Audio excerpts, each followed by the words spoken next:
Welcome to the Mark Attwood Show, Adventures in a Cosmic Suit.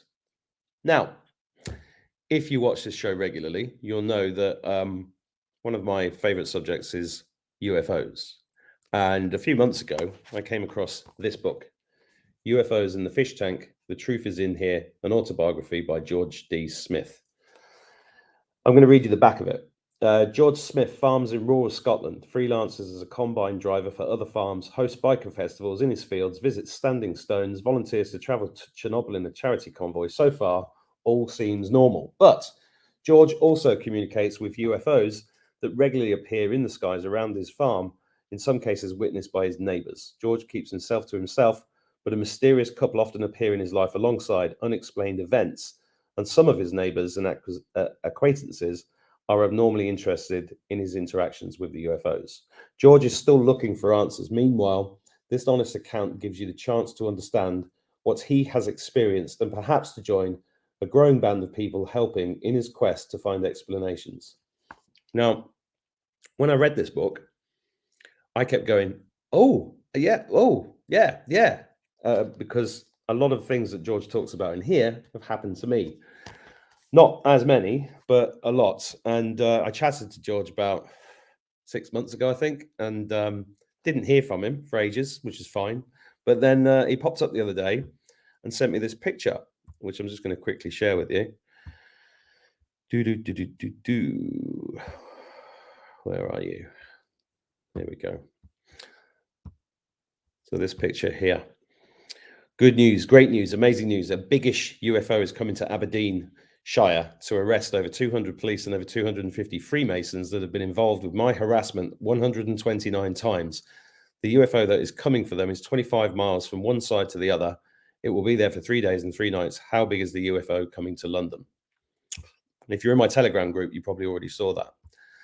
So what better thing to do than to get George on the show? Hello, George. Hello. Hello, Mark. How are you? I am very good. Thank you for having me. It's a pleasure. It's great to meet you at last.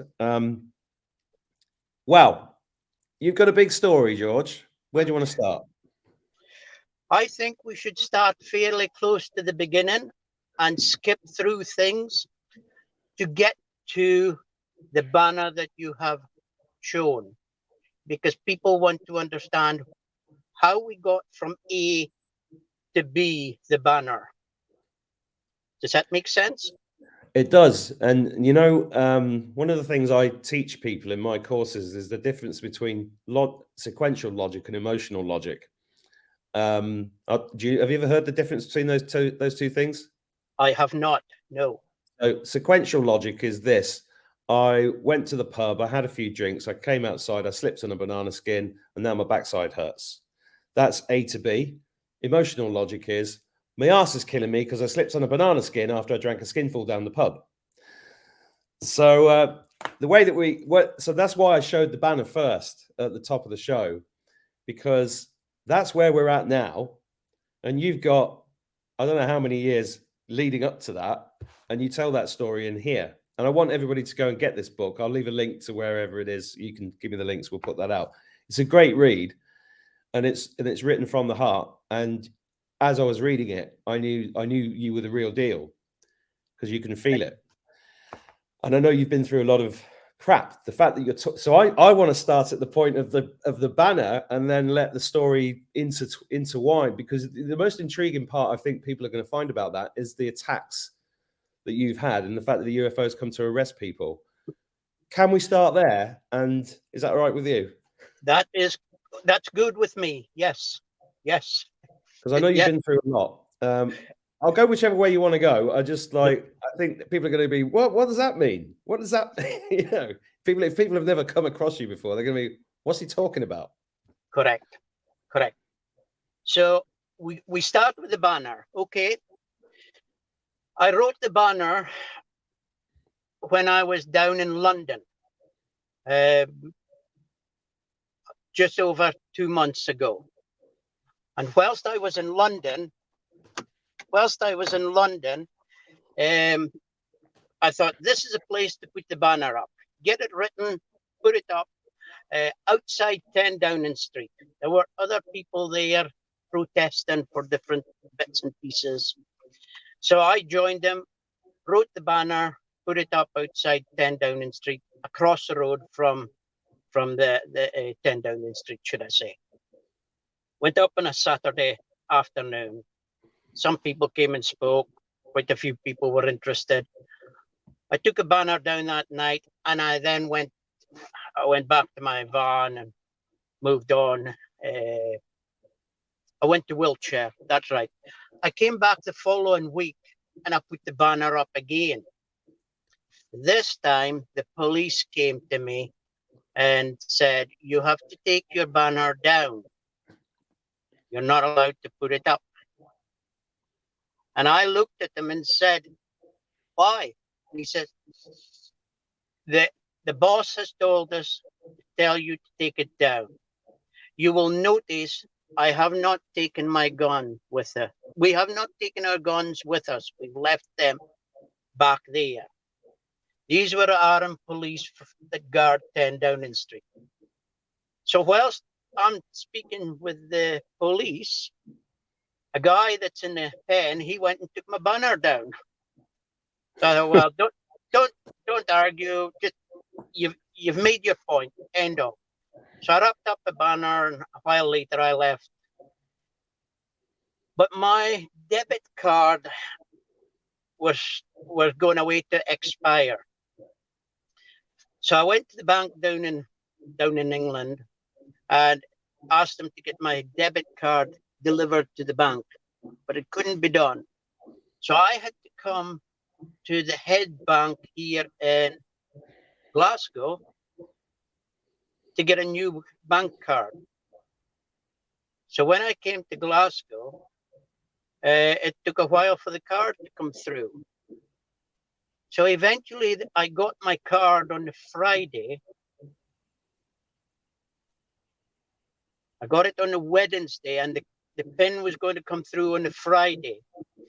But this was the week before COP26.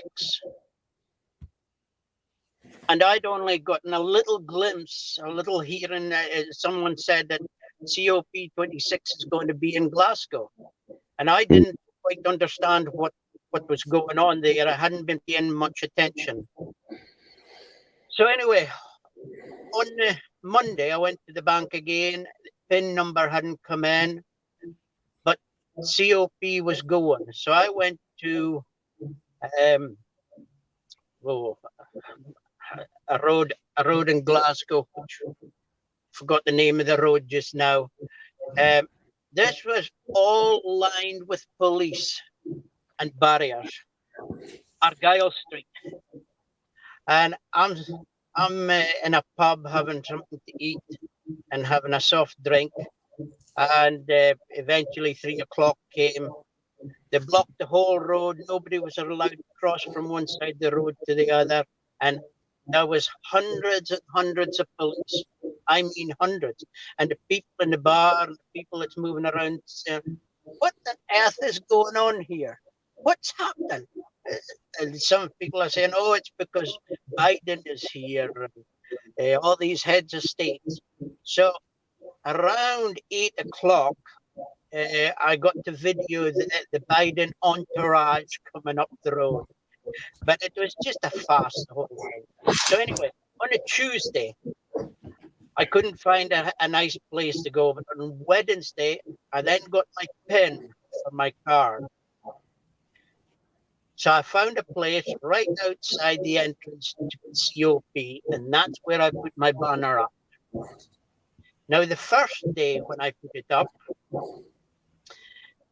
there's a lot of police along the entrance to the COP, and the chief of police, he came over to a fence, and he's peering through the fence trying to read the banner. So then he left. About 20 minutes later, all the police left. Every policeman left. All that's left is security and us guys that's doing protesting. So the following day, I went back again with my banner. But some people were asking me, why have you been harassed 129 times? So I kept saying, well, they've tried to steal an anti-gravity device from me. And because I'm having to say this to people, I'm thinking, right, I need to write that on the banner. So this is what I did. I wrote it in the banner. So the following day I went back, I had this information written on the banner. The police arrived back. They were pretty wary of me. A couple of people from inside COP come past and whispered. One guy, I would say he was from South America. He says, everyone's speaking about your banner in there. Another guy came past, said, well done, I'm supporting you. And then a security guy came to me and said, the security guys are all with you. Keep going. So I'm getting a lot of support. Now, that was a Friday. Saturday came, there was a march in Glasgow. I went to the march. On the Sunday, I didn't go to COP. Monday, Obama was coming, I was told. So I thought, right, there's no way I'm going for when Obama's there.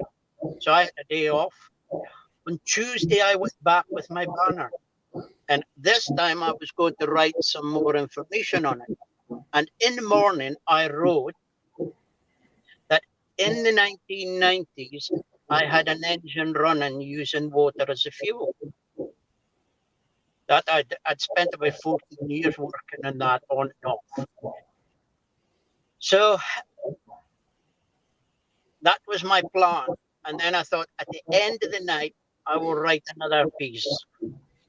Because when I'd written the bit about the anti-gravity, the police came over and they were photographing. They didn't come right up, but they were photographing and then they're going away with the message. So I knew there was a lot of communication. Oh, yes, we need to go back to the Thursday night. I forgot about this, sorry. After I left on Thursday night, I got back to my van. And from about 10 o'clock at night to nearly 3:30 in the morning, I'm getting downloads of information, telepathic information coming through to me. I don't know if it was coming from the UFOs or if it was me picking it up. But it's about all these phone calls that's going on because of the banner. The phone calls are the police in Glasgow, the head of the police, phoning London, phoning RAF Lossiemouth up near Inverness in Murrayshire. They're phoning Freemasons in Aberdeenshire. They're phoning Freemasons in London. They're phoning all these different people are getting phone calls. It's going on. And then about 2 o'clock in the morning, I then got that the military or the government made a phone call to the American military, basically asking the American military for help. And I think, wow. So at 3:30, it all finished. So I then was able to go back to sleep. So I know there was a lot of stuff going on. I don't know what all was going on. Was it me picking it up or was it being fed through to me from our brothers and sisters upstairs from the UFOs? I think it was being fed to me from our brothers and sisters upstairs because they monitor everything, especially wherever I am. They watch me like a hawk. Yeah. So on the Tuesday, I'm going to write a little bit more on the bottom of the banner. But oh my goodness, I don't know what happened. It was like they took over, our brothers and sisters took over, and I'm dyslexic. I'm slow at writing. And I'm just going crazy, writing I think, no, I was going, I don't want to write that yet. And it, get it down, write it down. So there was, uh, I had an engine running using water as fuel in the 1990s. The Freemasons tried to bankrupt me. Our star brothers and sisters have told me you're all out of control. You're all, no, you're a disgust. And then the big piece at the end was the Galactic Council of Nine told me that you are all out of control. Now, every time I wrote something and put it up, there was police came and photographed it. But when I had that one up, they photographed that last one later, and it was away late on in the afternoon, coming on to evening. Two men approached, tall men, boots, black trousers, winter sort of jackets they had on, or coats that they had on. They had police helmets on, which flat helmets. But I don't think they were police. And they stood in front of the banner, they read it carefully. They're focused on what the Galactic Council had said and what the Star Brothers and Sisters had said. They photographed they weren't frightened. It was, we're going to photograph this. They photographed it. They looked at me with a slight glance and walked away. I would say these people were rather frightened because they already knew who I was. They knew what has been going on, and they know now that major stuff is going to happen.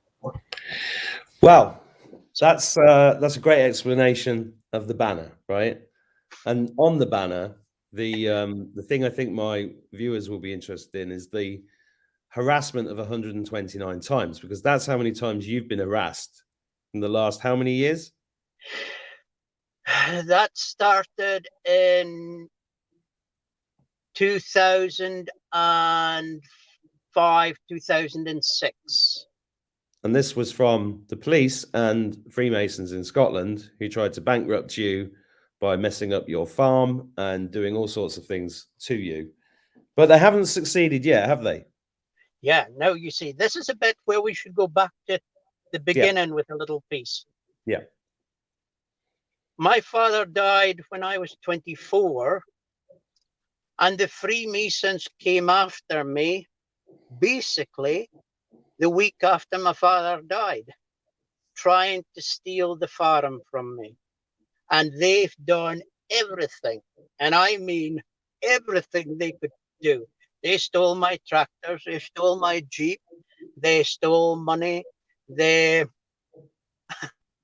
you wouldn't believe the stuff they did because they were trying to steal the farm. That was what the Freemasons, the local Freemasons in Aberdeenshire, near in the village of Inch and surrounding area, wanted to do. They wanted my farm. Why? Why did they want your farm? Because the farm was situated on the edge of a village.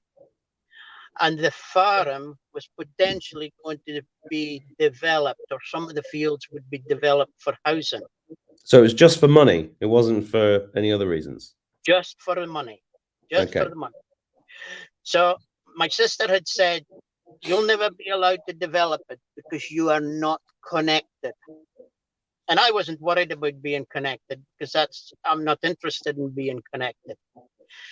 So the Freemasons will have been rather shocked to realize that they're going after someone's farm, to then find out in the late 1990s that this person they're going after is connected to UFOs and the occupants of the UFOs and their galactic brothers and sisters and people who do the right thing. So they were now up against another force who were helping me. Mm-hmm. So where do you want to go from here? Do we go to straight on to some people are going to want to know a little bit about the UFOs? Well, no, definitely. I definitely want to go there. But what I want to know before we do is this 25-mile wide UFO over Aberdeen, arresting 200 police and 250 Freemasons. Yes. Has that happened? Not yet. No. No. Okay. You will know about it when it happens. Oh, we're going to be aware of it, are we?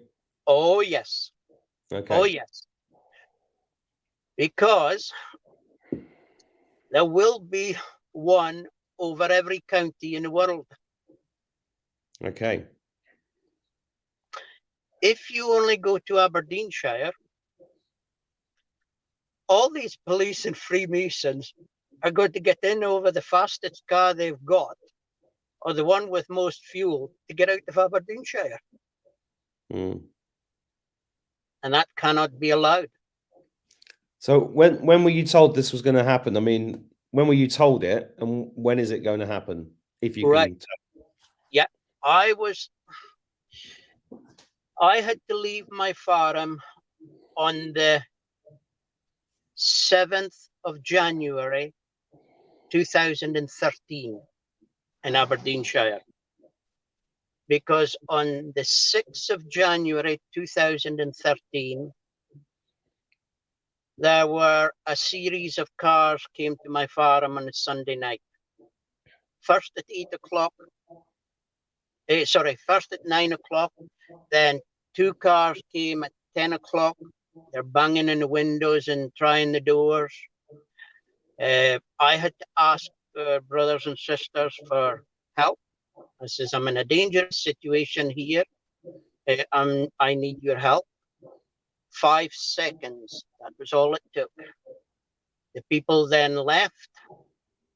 An hour later, one of the cars came back again. I got out of the property because I thought they'd now come back to burn me out. So I slept in a shed that night, in a straw shed with one eye open. And the following day, I left the farm with 1 or 2 bits and pieces at 5 o'clock at night after darkness had come down. I went to a farmer, told him what had happened. He also had seen UFOs.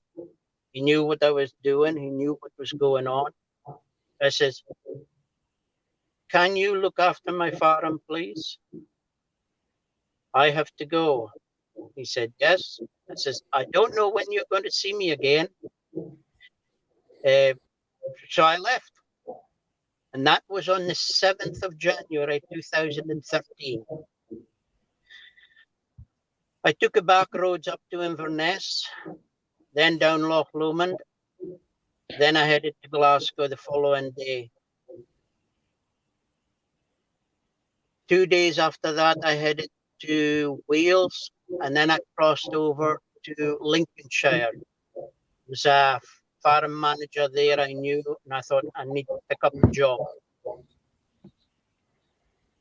I spoke with the farm manager. I'd been in that area for a few days. I went up to Skegness, and when I was in a B&B in Skegness, and in the morning of the 16th of January, the television is on when I'm eating my breakfast, and it's a helicopter that crashed outside MI5's front door in London. So I'm watching it on the TV, and then I got a telepathic message saying, "Job done. Now we want you to go to Nottingham." So I said to the people, "Oh, I have to leave today. I have to go to Nottingham." So I was in Nottingham for about 2-3 weeks. I was going to some bars, listening to live music. I only drink soft drinks. Came home one night, the beds And I dropped my head into my hands. And I said, what on earth have I done? What's happened? I'm down here. My farm is in Aberdeenshire. My friends is in Aberdeenshire. My shed for doing my work on technology is in Aberdeenshire. What am I going to do? And then I got a telepathic message. They gave me far more than what I can tell you, as you'll understand why later on. But they said, the people who came to your property that night were a combination of local police and local Freemasons. I am sitting right up, paying 100% attention to what's being said. They said, we are going to go to Aberdeenshire with a larger craft than we come to sea with in the past. And we are going to arrest over 200 police and over 250 Freemasons. We will have no problem holding them on the craft, in the sails on the craft, because we can hold far more dangerous creatures than anything you have here on planet Earth. So basically, the craft can pick up dinosaurs from one planet and move dinosaurs to another planet. It's like a farmer moving pigs from a rough piece of ground that they have broken down, made it better, and move it pigs onto another rough piece of ground. So basically, they're just moving. So half an hour later, they come back to me with another message. And that was when they said the craft we're coming to do the arrest with in Aberdeenshire is going to be, in your measurements, approximately 25 miles from one side to the other. And we will sit in the sky over Aberdeenshire for 3 days and 3 nights while we do the arrests. Now, you would think, okay, it's been a long time since then. But on the 16th of August, I'd moved over to Lincolnshire, and I'm in Boston. And one night, I'm told telepathically, well, it wasn't, actually, it was 14 minutes past 3 in the afternoon. I'm telepathically told, you have exactly 7.2 billion people on planet Earth just now. We want you to build up supplies of food and water, take out some money, keep you going for 2 weeks. Half fill your car with fuel, and on a specific day, if something happens on the news, we want you to fill your car, and we'll have it all done and dusted in 2 weeks. And what's that specific thing?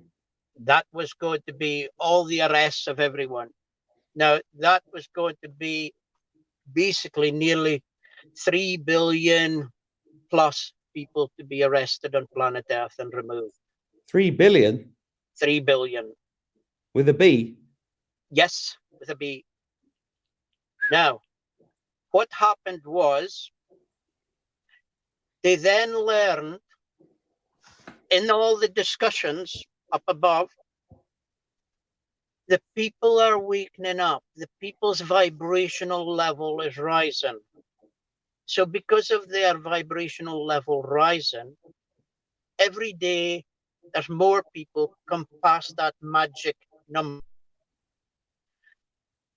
And then they noticed that the people in power did not like seeing their money dwindle. They did not like losing their money. So the decision with the Galactics, with their brothers and sisters upstairs, was let's hang on and allow planet Earth to stay in the 3D, and every day we'll get more people coming to our side, and the people will have time to learn, because there was a lot of other stuff going on as well. So this is why it didn't happen in 2013 in August when it was going to be happening. And that is why we are still waiting today. But today, as you know, channels like yours are popping up everywhere. And this is a good thing. To be fair, there's no channel quite like mine, George. Yeah, sorry. No, they're not. They're not. They're not. Sorry. Yes. The others are far better than mine. But No. So now you get a picture of the bigger scheme of things. well, this ties in with a lot of different people, including myself, that are getting similar messages from all over the place. So this is a good moment to go back in time to you grew up on this farm in Aberdeenshire, and at what age did you start interacting with our galactic family? I will not speak about anything before the age of 12, but it was happening before I went to school. Yeah. Okay. My mother used to tell us way back in the 70s, you'd say, Prince Charles will never be king. She also used to say, oh, the phone's going away to ring. The phone would ring, and then she'd point to one of my sisters or to my father and say, it's for you. And then she'd say, oh, and it's such and such. Now, people who are listening to this, some of them who are having similar experiences to what I've been having, they will tell you, my mother was like that. My mother was able to know when the phone was going to ring or when something was going to happen. Because I don't know how to say this. I don't want to say it actually. It's for the people who know. The people who know will understand. I think a lot of people watching this will understand what you mean. Yes. Okay. Thank you. So my interaction with them was when I was very, very, very little. Very little. And it has continued. And when they come to see me or when I'm on the craft with our brothers and sisters, they absolutely love me. But I love them as well. And I love the craft. Being on the craft, you just feel pure love. Beautiful love. Well, I'm going to ask this question because I think people watching will want to know the answer. Okay. Who are they? I should know it, but I don't know. Some people would say they're Palladian. The people I meet on the craft, basically my guide, I call him my guide. He's always with his partner, his woman. And he just looks like us. I met him in a bar. I met him and his partner in a bar in York one night. I read about it in here. Yes. And the people in the bar never even knew. I met him at the Stone Circle at Easter Hothes near Inverurie. Well, I didn't meet them. They came down past the Stone Circle and they shouted over with a message to me as I'm measuring between the stones.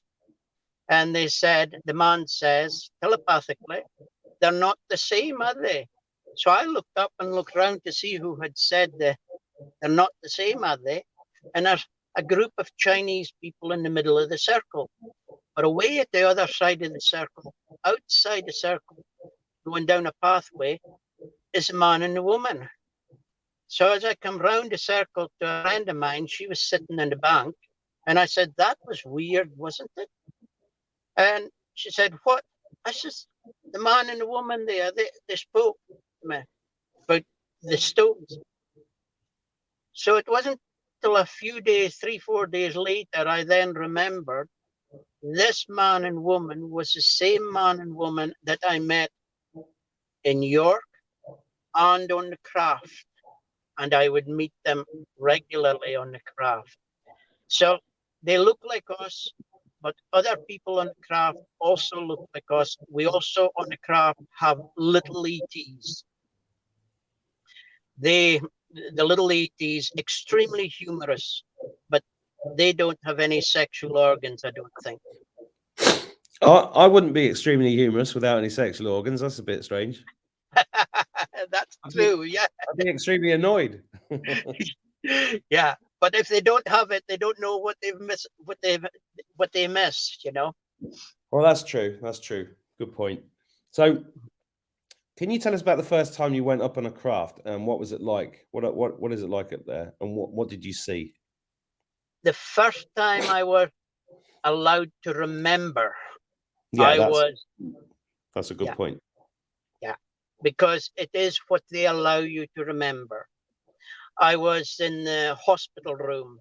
They'd been coming for me 5 nights a week for 6 weeks.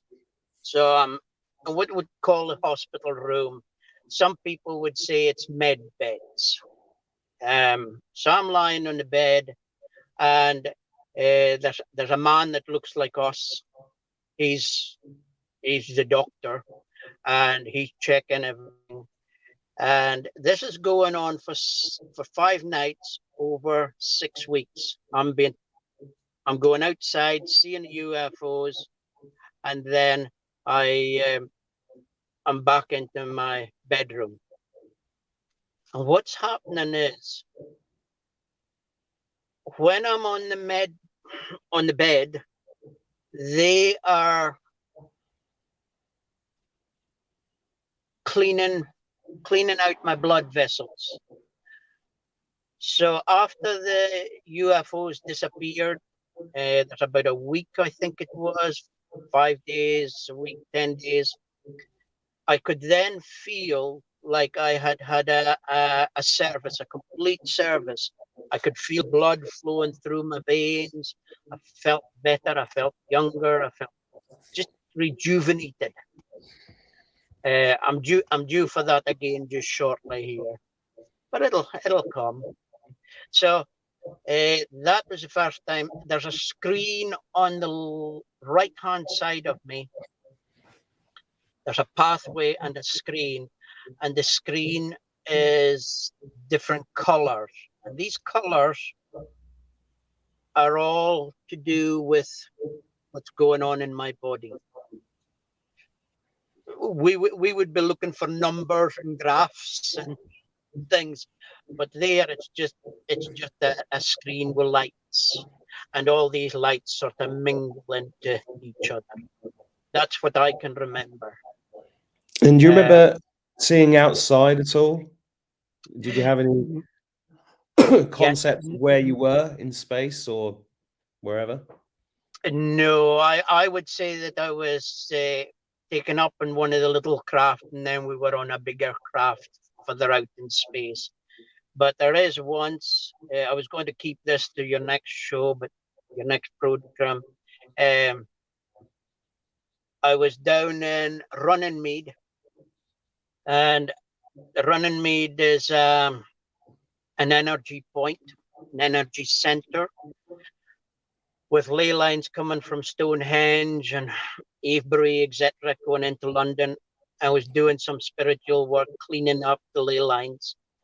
And there was some negative people there. They were doing Aleister Crowley stuff, and they'd opened the portal. And this craft came, this is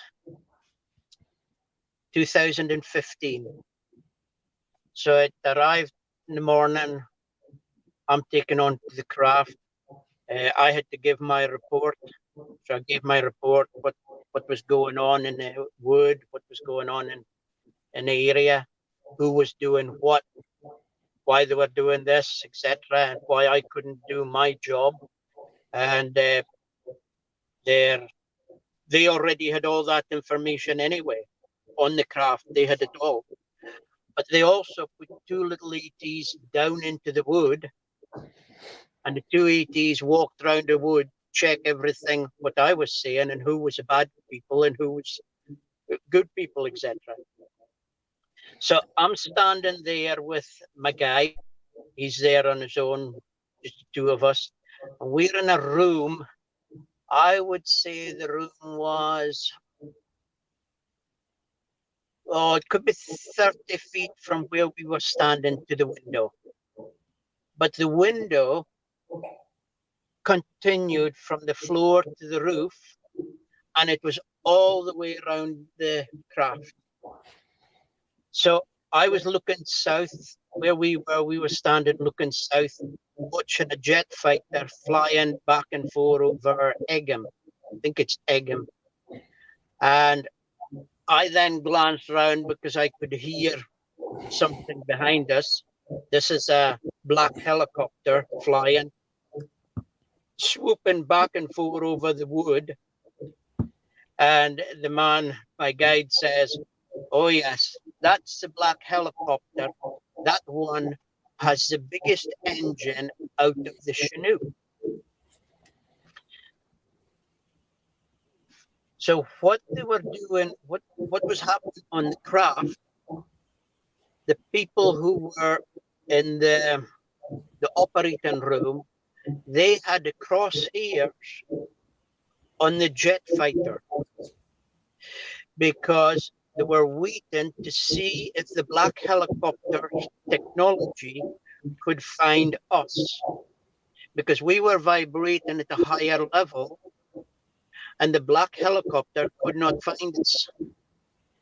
But if a black helicopter technology could find us, at the time they sent the coordinates of where the UFO was to the jet fighter, that meant the jet fighter would have to be taken out. So on this occasion, the jet fighter survived. Okay. But I was sitting there, I was standing there in this large room. I would say the room in total could have been 60 to 80 feet in size. And the windows went from the bottom right to the top. That's what we saw from the inside of the craft. But if someone was outside, if I had been outside and standing in the ground, I would have seen the craft. But some people wouldn't be able to see the craft. Well, that's become apparent to me over the years that it's all about frequency matching, and they show us what we need to see when we're ready to see it for a purpose that they are leading us towards. But there are people who are watching this who won't necessarily know what I'm just going to say this because I know that some people watching will have noticed a red light in the sky go past you 3 times in the last 20 minutes. I haven't mentioned it because I didn't want to stop your flow. It might be red lights on the road because you're near. Can we say where you are?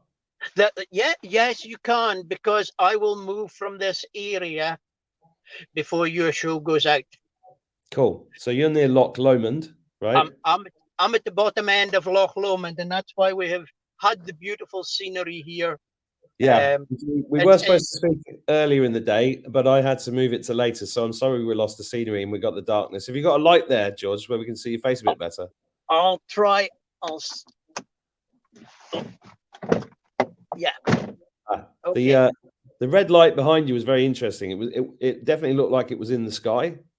Okay. And it flashed across. I'm just letting you know because you might watch this video later and go, "Hey, Mark, you didn't notice that," but I did.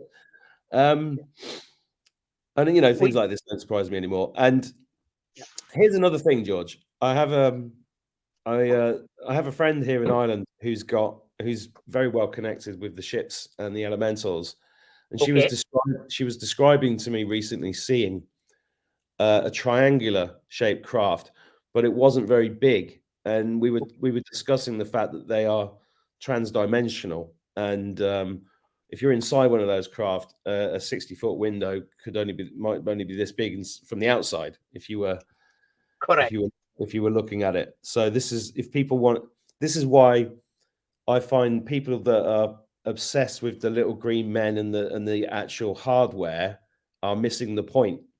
Correct. Aren't they? Yeah, Correct. exactly. So This, I think when the big craft, the biggish craft of 25 miles comes by in the a way, go. I just want to tell you that I love the fact that you use the word biggish. Not effing massive, biggish. A lot of people actually outside the COP as a person. I don't know if there was security guards for some of the other delegates, but a lot of them commented and said, "Biggish, he's used biggish." And a lot of people mentioned that as they're walking past. I like that he uses biggish and so much only referring to biggish, never referring to 25 or anything else. It was only biggish.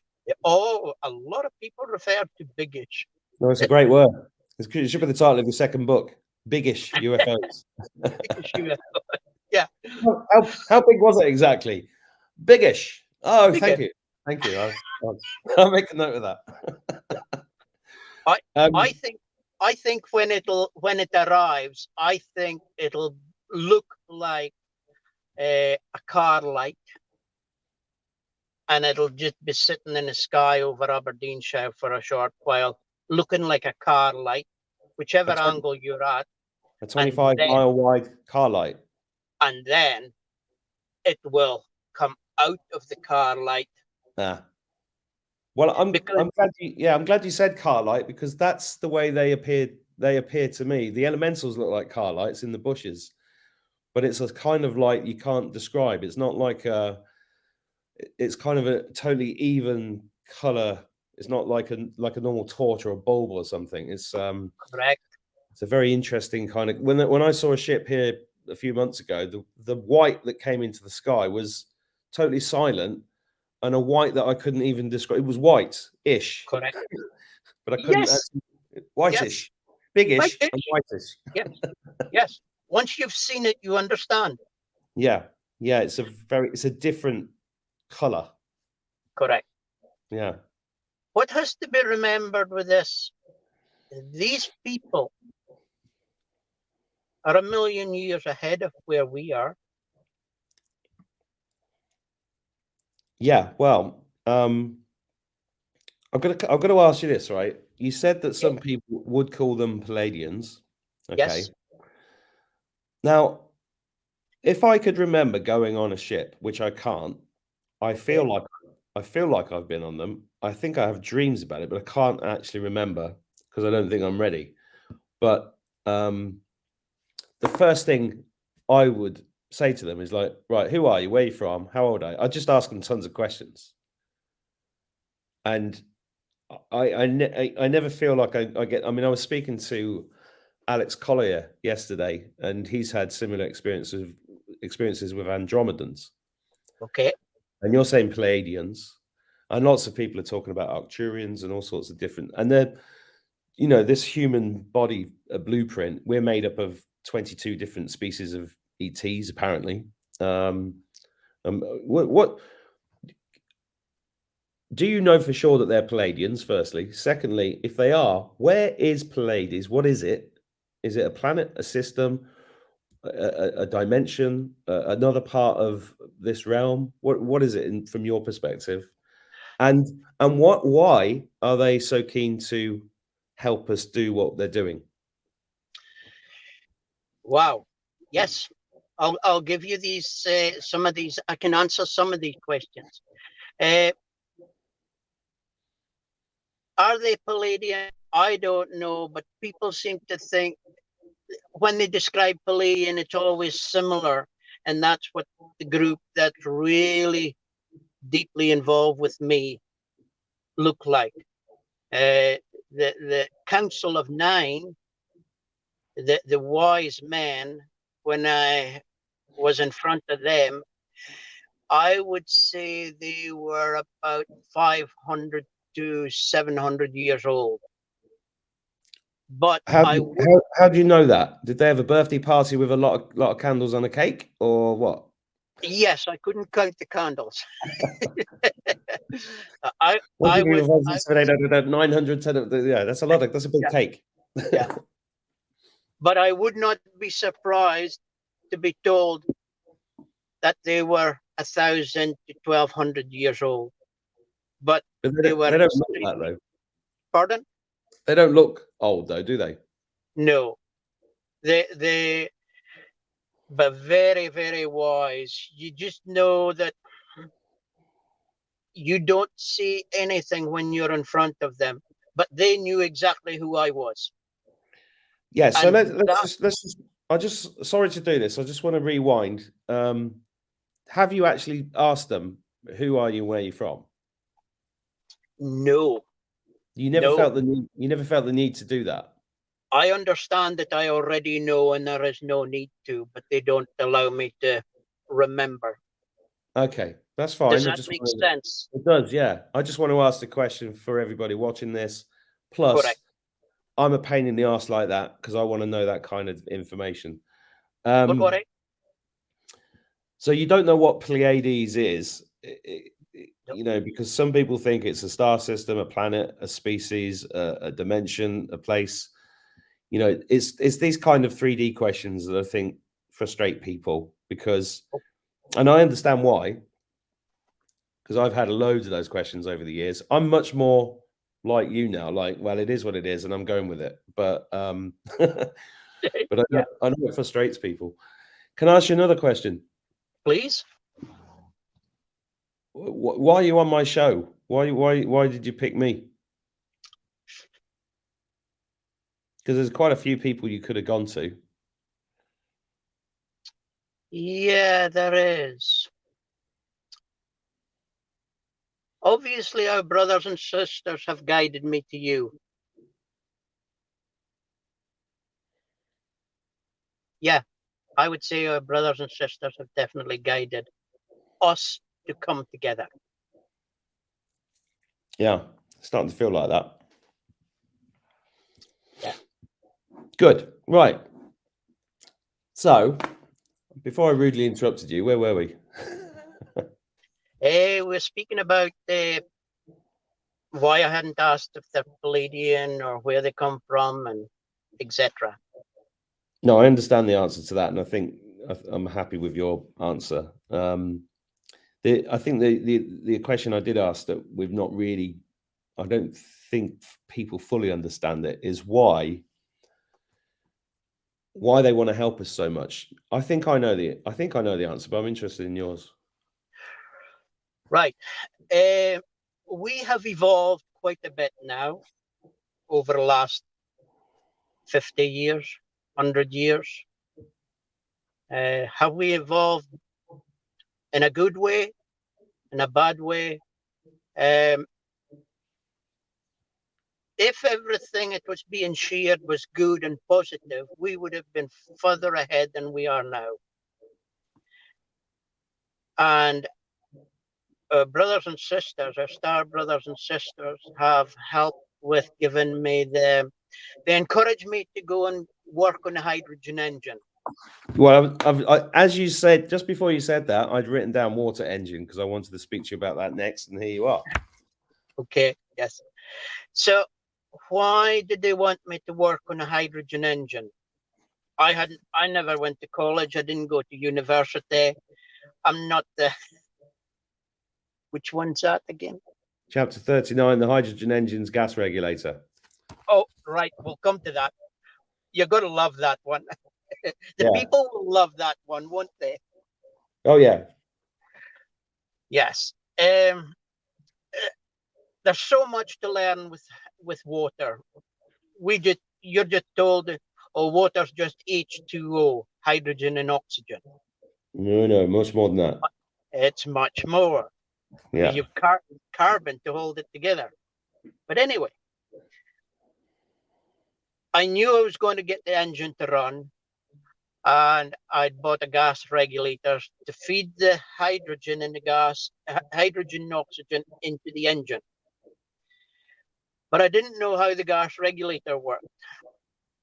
So what I did was I took it apart. I didn't have the internet back then, so I didn't know how it worked. So I took it apart to learn how it worked. And as I'm taking everything apart, I'm putting each screw onto a shoebox lid. Then I'm putting different parts, and so it's going down. Number 1 is the first piece. Number 2 is the second piece. Number 3. So it means you put it back in reverse order, and everything is there in place. So it makes the job very simple. Mechanics will do that. Engineers will do that. So I'm putting it back. Every night when I left my shed, I'd lock the door. When I came back to the shed, as I'm putting it back 2 nights, I think it was 2 nights later, I'd got to the end where I'm putting in the last screws to find there's one screw missing. But also in the shed, though it's cold outside, inside the shed it's warm. And just now in the van here, it's actually warm, believe it or not. That's because they're around us. They're heating the van. They also were heating the shed. And if they weren't there, the shed would be cold. So I knew when they came in, basically. So anyway, of all the screws in, minus 1, which had disappeared from the shoebox lid. So there's 2 ways you can behave here. You could fly off a handle and say, who's stolen my effing screw? Who's been in here and done this? Or you could keep calm. Or, because I'm involved with our brothers and sisters, say, okay, come on, was it you guys? So carefully taking the shoebox lid, which is empty, I moved it to a different part of the shed and put it underneath a cupboard. I leave the shed at night, lock the door, and come back the next day, unlock the door, come in, check the shoebox lid, still empty. Did this over a couple of days, came back in one day, looked at the shoebox lid, and here's the screw sitting the way that I had put it.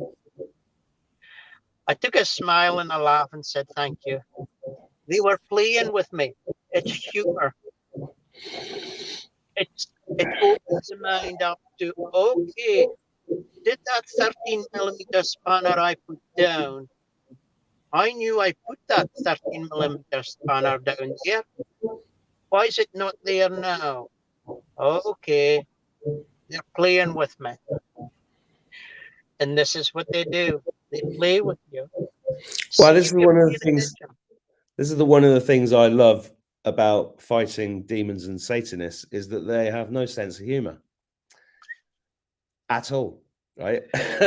So, you know, the more we laugh at everything, and I feel that very much. I've been saying God's got a sense of humor.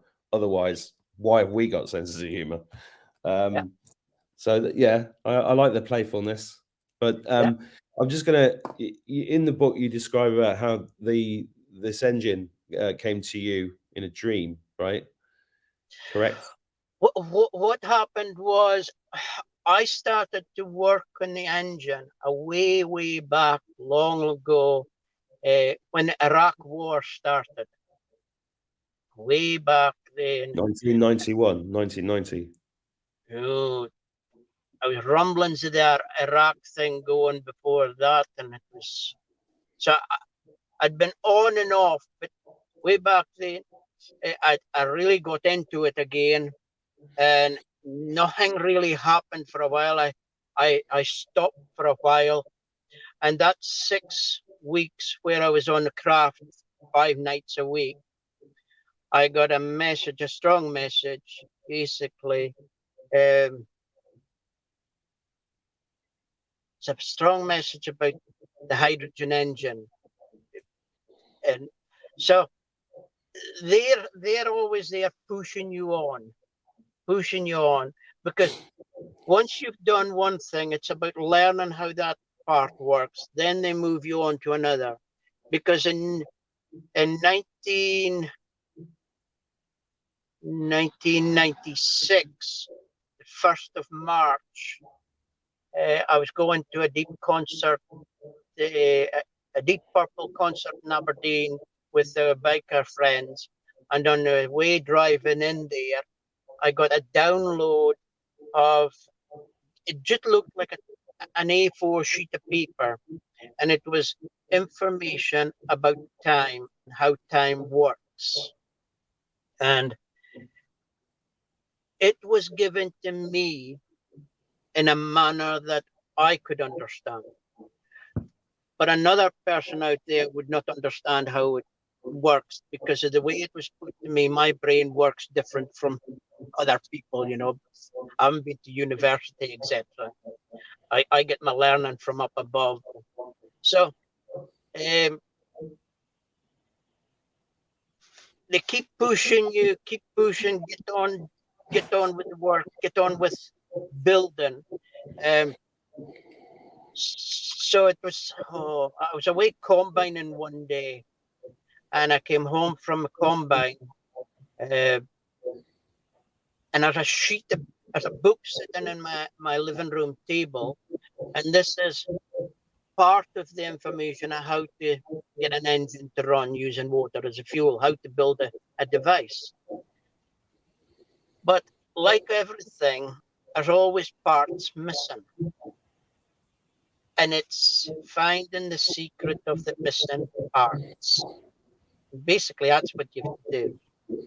So I give the details in the book how to make an apparatus to break water down.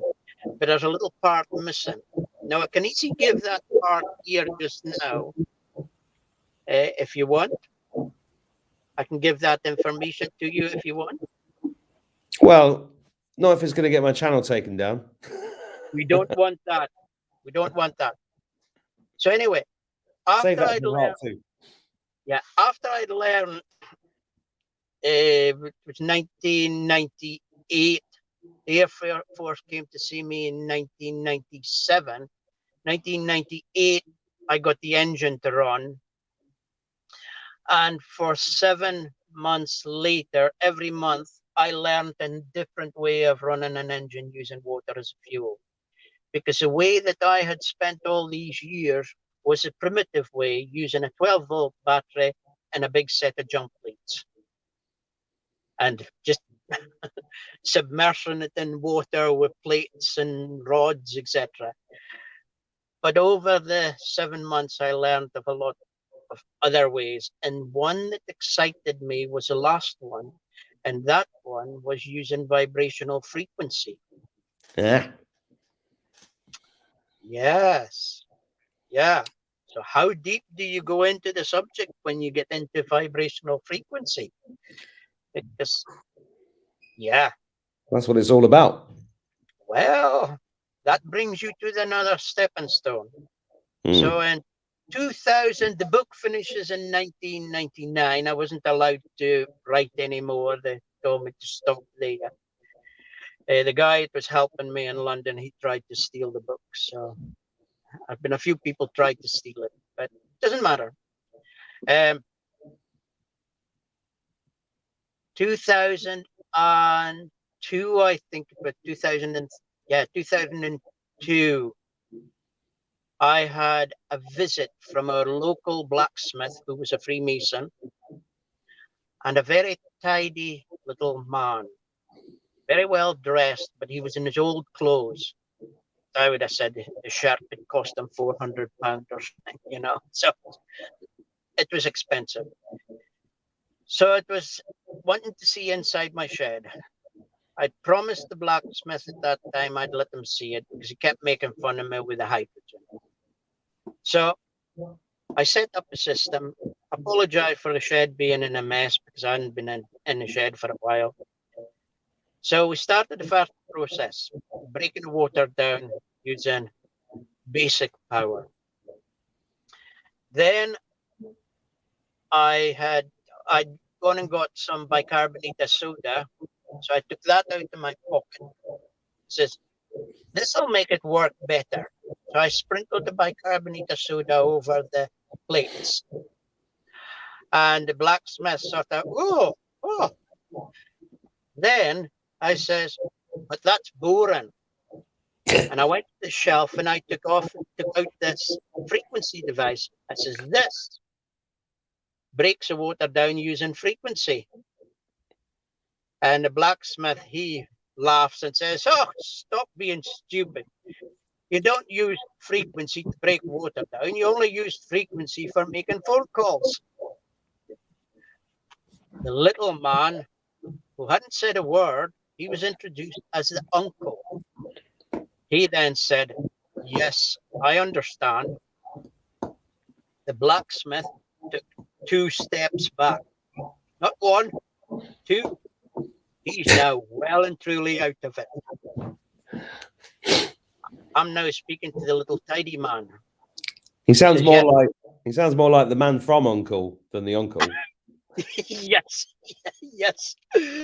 So he says, what next? I says, oh, that brings us to this device. So I took another device off the shelf. I says, this cures a common cold. Wow.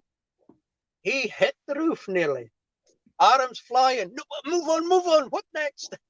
I says, that brings us to curing cancer. He went mental at this point. What next? I says, that brings us to, I'm thinking, wow, you're good. You're really good. I says, that brings us to anti-gravity.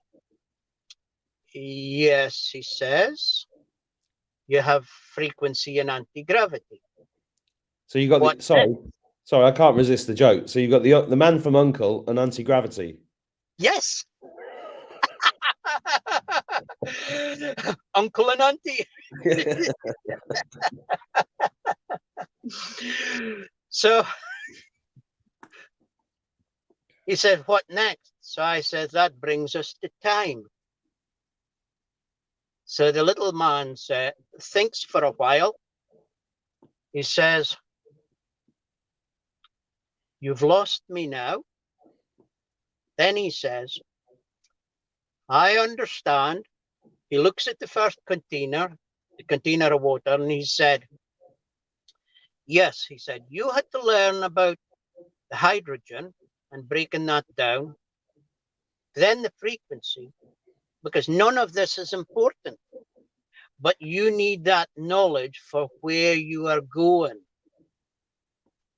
Then he turned to the nephew and says, the blacksmith, and says, we don't have a problem with this shed. We can leave now. Think if I only was at the hydrogen and doing the engine, they had a problem with it. Makes sense? Yep. So,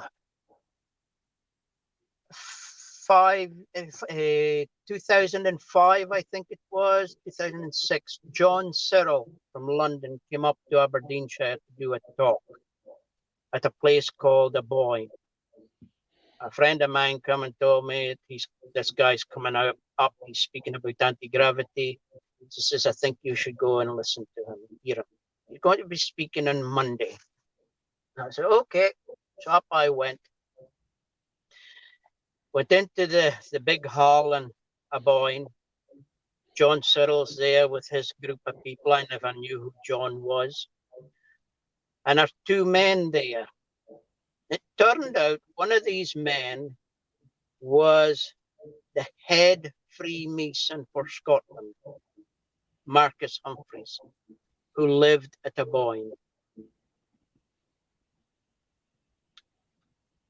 And this other man, didn't know who this other man was. Didn't pay attention to him. I wasn't really thinking about that. So I'm listening to John for a while. It came to lunchtime. There's only 3 of us there. That's all there is. 3 of us in the audience. Came to lunchtime, and there's a man with a big beard. I went to him and I says, do I have time to go across the road to the bar and have something to eat? And he said, yes, he says, you have time. I says, when will you be starting? When will John start speaking again? He says, when will you be back? I says, oh, it'll be about half an hour, maybe 3/4 of an hour. then John will start in half an hour to 3/4 of an hour when you return. So I'm now very suspicious about what's going on here. What's really going on? I came back. The man with the beard approached me, asked me why I was there, what was my interest. So I told him that I'd got an engine running using water as a fuel. Oh, he says, what do you know about the world? In finance and what is fractional banking? He says, you know about fractional banking? I says, yes. Oh, good, he says. Come with me. We'll go and have a cup of tea. So he took me through to the kitchen. We're having a cup of tea. Nobody's around. And he says, he's asking me different questions. Then he says, John is outside speaking. We'll go out and join them. So we went out and at a round table sitting outside. John's sitting at 12 o'clock. Two men at about 2 o'clock and 3 o'clock, and another two at 10 o'clock and 9 o'clock. The man with the beard, he sits down about 5 o'clock, and I'm positioned at 6 o'clock to where John's sitting. So John's chit-chatting away, and then John says, he stops speaking and he looks at me. And at a pause, everything's quiet. So I said to John, when your device is operating, is there a difference in time? And John looks at me at this moment in time. Look me. He's looking at me. I had a beard, long hair, untidy. And he looks, thinks for a while, and he gave two answers. One answer he gave to the people sitting at the table, but he gave me a different answer. He said, no. But the look he gave me was, how do you know? Who are you? So I just smiled a little. Eventually it packed up and they're going away to go back to their hotel, which was in Ballater, which is up near the Queen, where Queen goes to the castle. So they're staying in a hotel called the Jungle Inn. I'm asked if I would help take some of this stuff that they had back up to the Jungle Inn. So I said, yeah, no problem. And some men wanted to come with me in my car. So we went up to the Jungle Inn, dropped off the stuff. And the man with the beard said, John is speaking tomorrow. We'd like you to come back. Would you come back? I says, yes. Oh, he'll be speaking at about 10 o'clock, from 10 o'clock here. So I says, okay, I'll get myself back. Back I went. Man with the beard, he's in the foyer. He says, they're all went there. In you come. Went into this big room, long table. A camera, as a movie camera, video camera set up at one end of the table. John's at the opposite end, and there's all these people up and down the side of the table. The man with the beard takes me down to John, positions a chair at the corner of the table next to John, and he says, you sit here. Now I'm thinking, but I can't put Sam position next to John on the corner. John's speaking about this device. And he says that he built the device on a kitchen table in this bedsit in London. He started it up and it shot up and hit the roof. Yep. So he says, I'll sort it out. So every day when he came home from the electrical power station he was working at, he took a load of lead home with him on the bar of the push bike. And I mean, he got kicked out by the landlady, didn't he? Because he destroyed the place. Yeah. So this lead's he's building it up, and he says the table's starting to shake. So he says, now it's time to start it up. Everyone's so serious, really serious. I burst out laughing. I'm creased halfway, killing myself laughing. The people are looking at me. I'm going red in the face, but I'm still laughing. There's sort of, how dare you laugh when John's speaking? How dare you? I looks at John. John, he's laughing. He's struggling to get it out. He says, eventually, he says, I got it started up. He says, the second thing, it shot up, hit the roof. He said, but it didn't stop. It kept going. I'm creased up. John now creased up. See, what happened was, because of putting the lead onto the device, it gave it momentum. It actually created more power. Yeah. So nothing was going to stop it. So then there's the story, you know, about the rest of it. It's just amazing how so few people know about this stuff. That's what cracks me up. It just cracks me up. Yeah. So I'm now going back and forth to see John when he went down to London. Now, basically offering him a shed to do his work in. So I'm down in London for 10 days, going back and forth, and I'm taking John out for something to eat every day. So we go to this little bar, and I says to John, right, I says, when our food comes, let's not say a word. Let's just eat our food. And after we've finished, we can then speak again. Is that okay? Yes. So when he finished his first course, we would speak till the second course came. And I would either speak about what he was thinking or he would speak about what I was thinking. So anyway, we spoke about the hydrogen engine. And I said, I just kicked myself for taking so long to do something so simple. And he looked at me and smiled and he said, you would have learned nothing if you did it right the first time. Mm-hmm. That is basically it. You must make the mistakes because the mistakes are the learning parts. Well, if that's the case, the human race should be the brightest beings in the whole universe. Yeah. They are pretty bright, though, for where they're at in their primitive stage, where we're at in our primitive stage, because we've been held aback by some. We won't go there. Yeah, we So won't anyway, go there. yeah. Over Not 10 days, on the last day, I went to see John, and I told him that, I says, I was followed here today. So people on the underground had phones that worked in underground, told him what the phones looked like. His head dropped down. He says, so that means we're not going to be going for something to eat. I says, of course we're going for something to eat. We're not going to be stopped by them, are we? He dances up and down on the floor in the living room. Oh, good, he said. Got himself dressed, and away we went.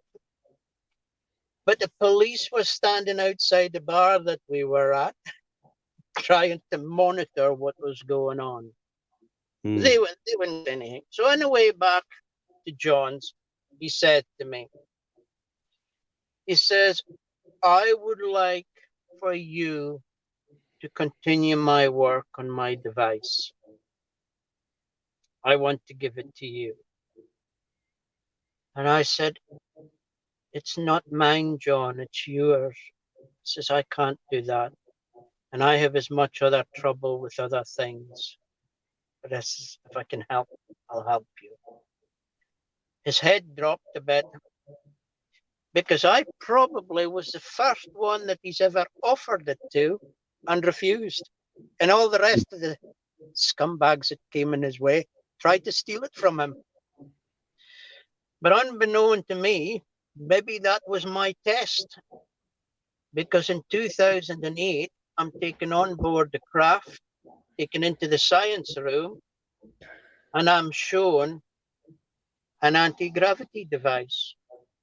Primitive compared to what the craft was like, the science room was like. And they started it up. So my guide is standing on my left-hand side. There's a little ET on my right-hand side, and there's another one on my guide's left-hand side. And my guide asked the little ET, all done through telepathy, to start up the device. And the device started to rise up. Got the just eye height, and I could see people at a table further along in the science room. There was a girl there, and I was a man. He was a teacher. And the device then, I was shocked at what I was seeing. There was a little ET going from a cupboard with a box that he had to take some stuff to the teacher, the man. The device then came down, settled on the ground, and that was the first week in December 2008. Then I'm taken back onto the craft to the same room on the last week of January 2009. Showing the device again, but this time the girl is not in the room. I'm then asked by my guide, he says, we want you to build this device. The reason was, the 6 weeks was because I hadn't mentioned a word to anyone about what I had seen in the craft. So it was, right, we can trust him now, let's take him back on, we'll give him this. So I'm then asked to build it. They gave me the secrets. So I'm now thinking, right, how am I going to do this? How are we going to work with this? It's going through my head, every part of it. Huge amount of workings inside, etc. And I'm thinking, yeah, I can build this. If I have the right tools, I can build this. Basically, what I need is a lead. So 6 months later, I hadn't started. Came back to me. I got reprimanded. I got reprimanded. You were told to get on and build the device. Get on and build it. It was a major reprimand that I got. So eventually I spoke to a friend. He told me, right, do this and do this. Can you do it from there? I said, yeah, I'll do it. I said, because you haven't gone to engineering school or college, you don't need this bits. So I started from a point that connected to where I needed to go. So I started. Then the pressure from the police and the Freemasons really built up. They knew I was working and stuff, and they wanted it. They wanted to know everything. I'll tell you what, George. Yep. Let's leave it on a cliffhanger, because yes. that is a good place to leave a cliffhanger. Okay. And the other reason is I can hear boys waiting for me to make dinner. Understand. But there's so much in your story, and I want to pick up on that and catch up with you again soon, if that's all right. Yes. And in the meantime, sorry, go on. May I say, the book has been an issue. Yeah, you've got an issue with printing and delivery, I believe. Yeah. So what we're looking is to have a new cover, and we're looking to see if. I'll tell you what we'll do. This is the best thing. For this, I'm going to put a link below where people can put their email address, and then when you've got all this sorted, you can just email them, because sending them to the website, I know that's not going to work at the moment, is it?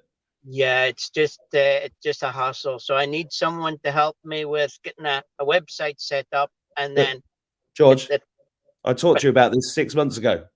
Yeah. Yes. We'll sort it out. We'll sort it out. Yeah. We'll have a chat. We'll have a chat tomorrow. We'll have a chat. Thank you. But for now, thank you for taking the time. Sorry it's late for you and dark there. You guys watching this is a good read. There's so much to this. we'll do another talk again very soon. But I just want Yes. to tell you how much I appreciate you sharing all that with us today, and everybody watching this. Thank you. Anything you want to say at the end, George? Well, we need to share what all happened in 2015 with the people. 15. That's Yeah. a big story. That needs to be shared with the people. The people need to know what happened in 2015. Okay, so if you guys watching this want to find out more, 2015 is a very big story, and this, if you want to find out about this book and any future books of George's, because I think he's got a second one in the pipeline, sign up. I'll put a link where you can sign up for that. Thank you in the meantime. Give my love to Scotland, and we'll see you soon, George. Yes, we'll speak very soon. Take care. German wing did not crash by a crazy pilot. We'll leave it there.